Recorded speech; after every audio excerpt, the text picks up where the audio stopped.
Hey, welcome to another episode of Chad's Reviews. Hope I'm on the right channel this time. I did a live stream last night, and I was on my other channel, the Geek2 podcast channel. Yeah, last night I reviewed a Jolly Pumpkin Blanca farmhouse wit beer. But tonight, it wasn't bad. It was okay. I posted it as a text review on the community tab, so check that out, or just follow me on Untapped or Instagram.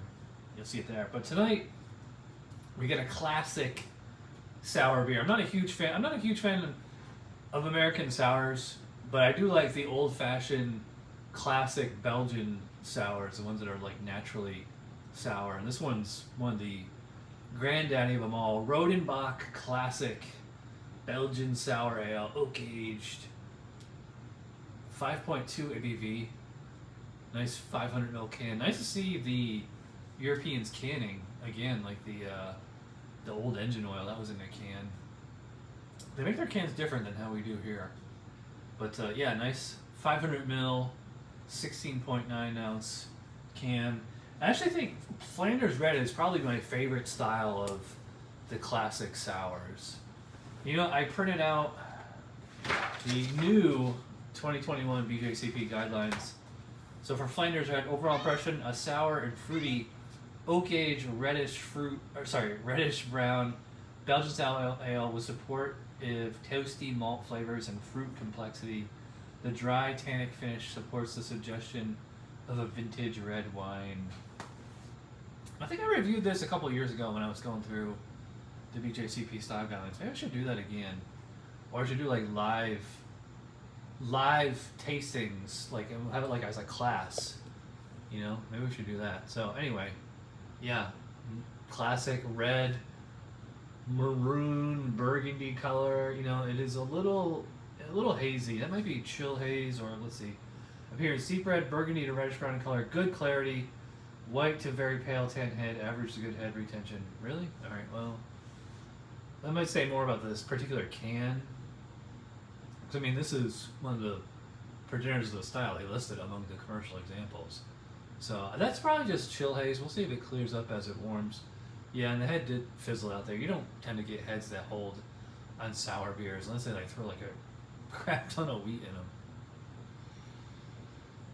Yeah, just love that real authentic sour smell. Like a sour fruit. Oh, like a definitely cherry, almost raspberry or blackberry, some kind of like berry kind of thing in there. Yeah, to me it just smells like black cherries, dark cherries, like some kind of sour cherry thing to it. It doesn't really smell like yogurt, but it does has that clean lactic acidity, just classic like real, you know. I mean, it's that oak aged sourness. Let's see, for aroma on here it says complex fruity sour profile with supportive malt. Fruitiness is high, reminiscent of black cherries, oranges, plums, red currants, or fruit leather. Yeah, black cherries, red currants, yeah. Low to medium low vanilla, chocolate, or peppery phenol can be present for complexity. The sour aroma ranges from moderate to high. A dominant vinegary character is inappropriate, although low to moderate levels of acetic acid are acceptable if balanced with a malt, no hop aroma. Yeah, so. Yeah, nice fruity kind of smell. It just had like a bit of a red wine, like a Cabernet type aroma on it. You know, like it's not vinegary at all, but it's just kind of in the ballpark. So let's dive in here. Cheers.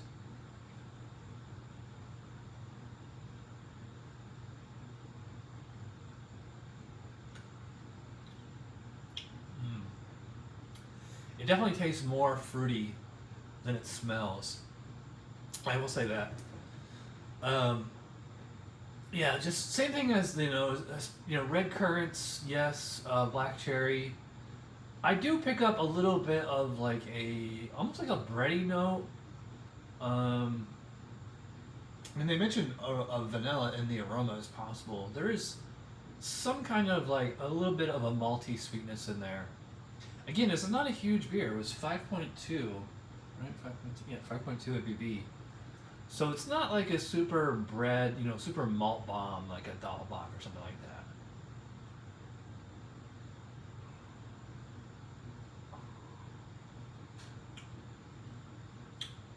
Yeah, there is some kind of sweetness going on there. It's really interesting, almost like caramel or something.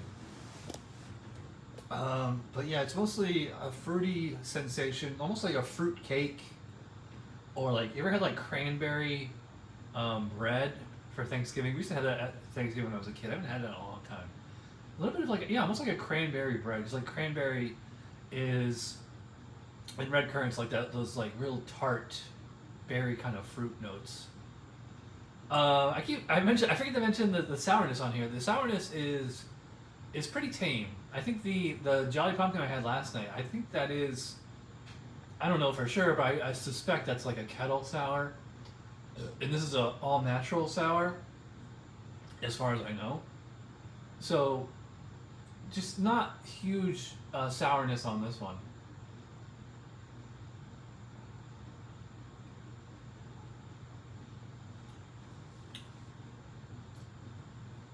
I think whatever that vanilla character might be, if it's oak aged, you're going to get a vanilla quality from the wood, which is probably what that's coming from. So it could be like the flavor of vanilla without the actual sugary sweetness. To me this seems like it's pretty highly attenuated. It's not bone dry. Let's see what they say. Flavor. Moderate to moderately high fruity flavors often have a soft, toasty, rich quality. Let me get toast. Intense fruit flavors, same descriptors as aroma. Complex, moderate to high sourness. Yeah. It says moderate to high. Yeah, I would describe it as moderately sour. Accentuated by the esters, should not be a simple lactic sourness. Yeah, like the American ones. A dominant vinegary character is inappropriate. Yeah, there's no vinegar on here. Although the low to moderate acetic acid is acceptable to balance with the malt. Generally, the sour character increases, the malt character fades to more of a background flavor, and vice versa. Low to medium low vanilla, yeah, chocolate or peppery phenols, optional. Yeah, a little bit of vanilla on here. I don't get chocolate, and I really don't get peppery either. Usually, that's like if you're gonna get peppery, it's probably more from like a little bit of wild yeast or something.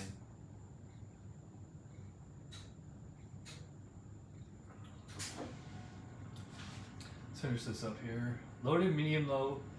Restrained bitterness. Balance of the malt side, I agree. Acids and tannins can enhance the perception of bitterness and provide balance and structure. Some versions are sweetened or blended to be sweet, allow for a wide range of sweetness levels, which can soften the acidic bite and acidic perception. Yeah. So yeah, this finish is. Finish is kind of even. I would not call it. It's not bone dry, but it's not like cloying sweet either. It's kind of like right there in the middle. I'd say it finishes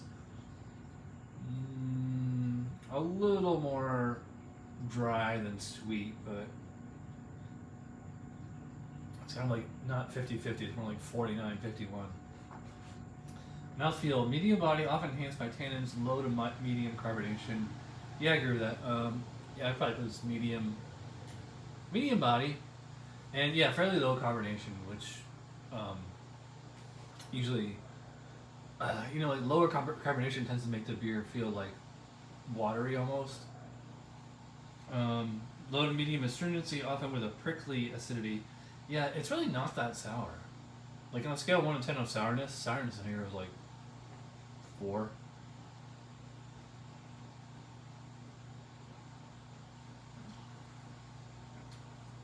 There's a bit of like a lollipop kind of flavor to it. Deceivingly light and crisp on the palate, although a somewhat sweet finish is not uncommon. Comments: the wine-like observation should not be taken too literally. It may suggest a high-acid French Burgundy to some, but it is clearly not identical. But speaking of which, is this clear up? It's a lot of condensate. Yeah, this. So that looks like it was chill haze. So I don't know if you guys can see this, but it's. I wouldn't call it like brilliant crystal clear, but it's quite clear. More clear now than when I first poured it. Let's see. Characteristic ingredients: Vienna or Munich malts, a variety of caramel malts, maize. Really? Wow. Low alpha continental hops. 𝓑𝓻𝓮𝓻𝓲𝓷 aged in oak. Sometimes blended and sweetened. Less malty rich than oud bruin, often with a more fruity tart acidic profile. So yeah, ABV 4.6, 6.5, 10 to 25 IBUs, 10 to 17 SRM. What happened to my SRM car? I think I gave them all to Darwin. Yeah, but I mean that's a beautiful red burgundy color. Let me there's more in a can here so you guys can see what it looks like coming out. It's funny, it's like a caramel brown coming out of the can, but in the glass it's, you know, pure burgundy. And it's the same color as the R in the can here. Speaking of can, there is a code on the bottom here, but I can't really make heads or tails of it. It says 50828R. If you guys have any idea what that means, let me know. I mean, I see, or is it upside down? Oh yeah, that's right. 50828R. CMXH. 5.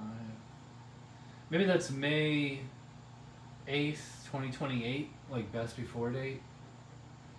So it might be like 5 years out.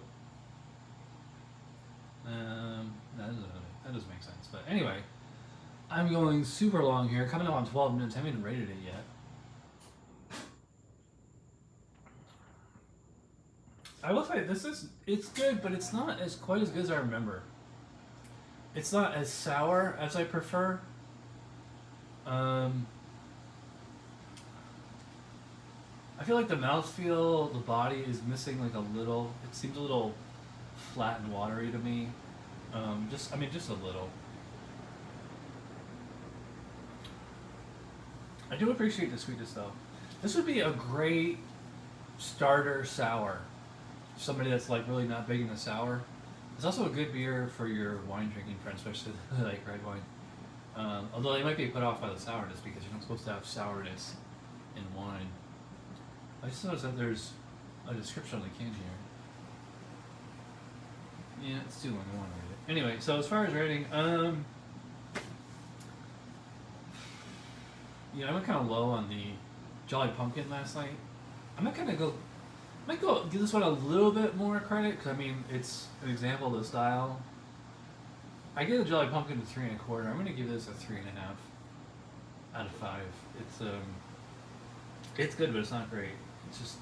I haven't had this in a while, and I just remember this like being like a classic example of the style. And it's not that the brew is not to the style. It's just that you might have an old can or a damaged can or who knows, or I mean, it might be drinking it too warm, which I probably am. But yeah, I've had this on tap like at Belgian bars, and it was much better. So the can is okay.